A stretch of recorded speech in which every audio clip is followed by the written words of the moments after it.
Bom dia, boa tarde, boa noite, como você está?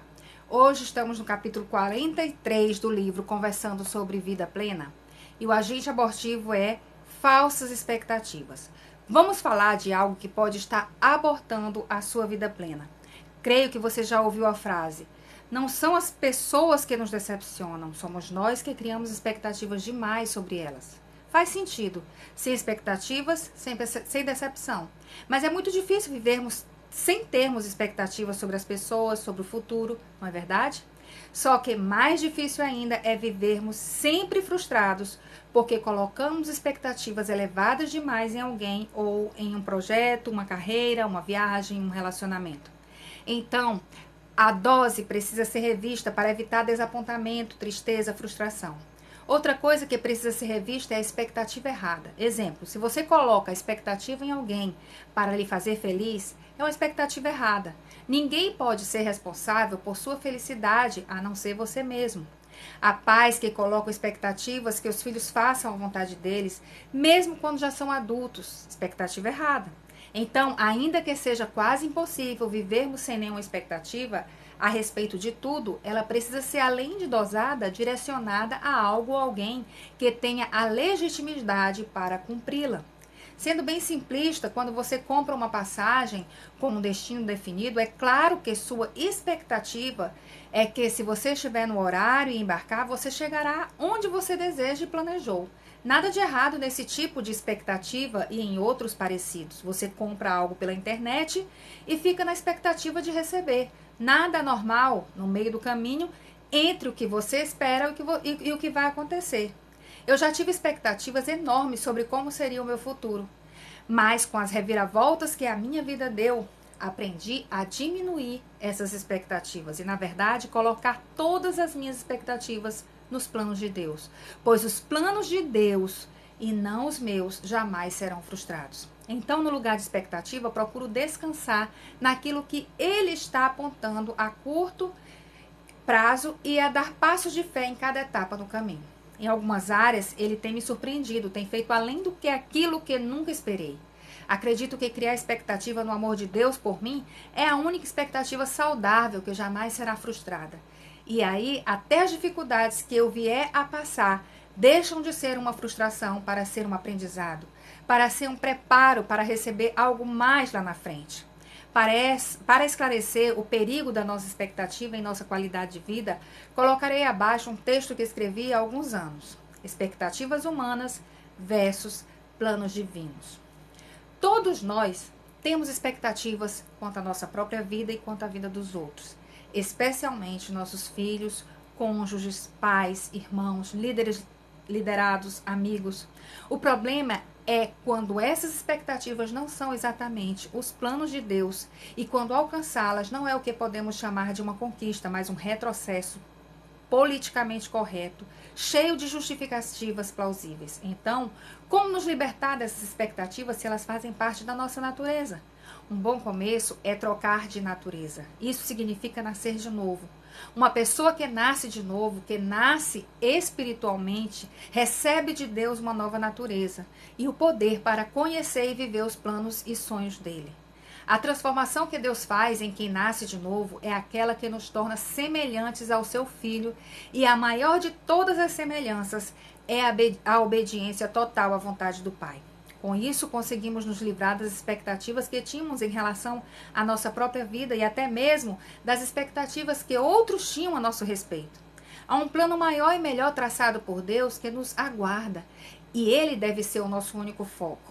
Diante dessa disposição, é possível que algumas das nossas expectativas ou dos outros, a nosso respeito, se cumpram, mas simplesmente porque elas fazem parte dos planos de Deus. Elas coincidem com o que Deus traçou. Agora, como nos livrar das expectativas que temos a respeito dos outros?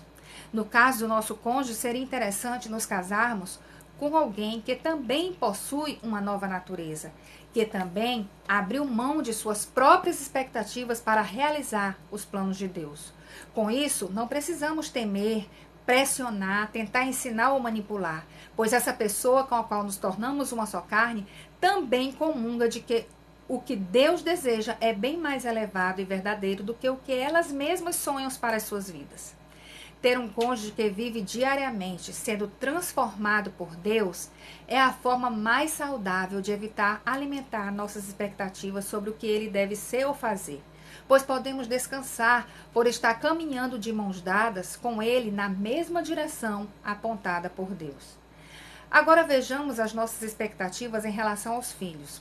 Creio serem as mais difíceis de administrar, pois muitas vezes dizemos com a boca que eles são do Senhor, mas gritamos com nossas atitudes que eles são nossos. Então, é preciso um esforço de fé ainda maior para conseguir baixar a guarda e deixar que Deus dirija os passos dos nossos filhos, mesmo que os leve para um destino que nunca sonhamos para eles.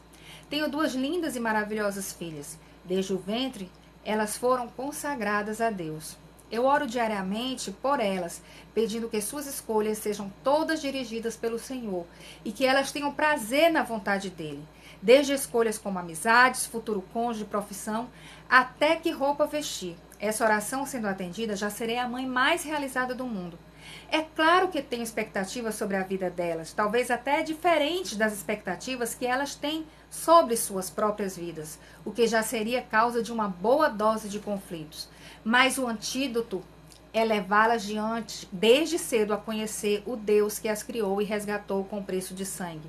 Ele fez por elas o que eu não fiz. Meu corpo as gerou, mas ele as comprou.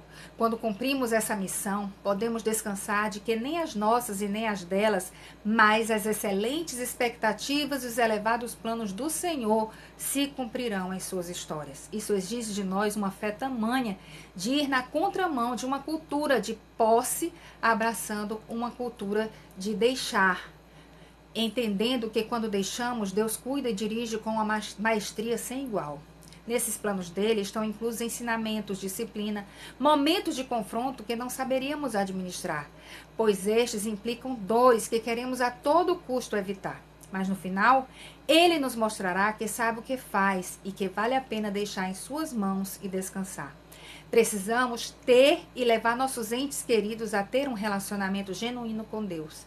Assim, os planos dele vão se transformando em nossas únicas expectativas e vamos vivendo exatamente aquilo que ele deseja, sem nos sentirmos frustrados, sem culpa diante das expectativas dos outros e sem alimentar expectativas em relação a ninguém, entregando a nossa história e a história deles nas mãos do nosso verdadeiro dono e Senhor. Esse agente abortivo é tão comum quanto ignorado e muitos de nós temos dado lugar à amargura por causa de uma ou várias expectativas frustradas. As falsas expectativas são justamente aquelas que estão numa dose errada, direcionadas a pessoas erradas e fora dos planos de Deus para nós.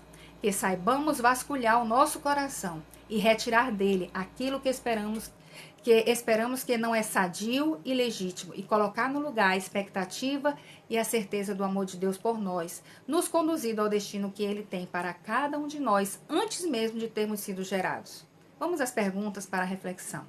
De 0 a 10, que nota você se dá quanto a criar expectativas? Suas expectativas são mais direcionadas a você, aos outros, aos relacionamentos, ao futuro? Em que áreas você tem mais expectativas? Você considera que suas expectativas estão na dosagem correta e direcionadas de forma saudável e legítima? Quais os problemas que as falsas expectativas criaram em você ao longo da sua vida? Como administrar as expectativas de maneira a evitar que a frustração aborte a sua vida plena? Ter expectativa nos planos de Deus que Ele ama é uma expectativa legítima e que não se frustra, pois ainda que as coisas não aconteçam como você gostaria, isso não vai gerar tristeza, mas aprendizado e fé, pois você continuará tendo expectativa de que a vontade de Deus é boa, agradável e perfeita, ainda que o trajeto seja espinhoso. Você concorda com essa afirmação? Justifique sua resposta. Qual parte deste capítulo foi mais útil para você? Por hoje é só. Se este conteúdo foi útil, curte, compartilhe e comenta. Se ainda não está inscrito, se inscreve. Fica com Deus e até o próximo vídeo.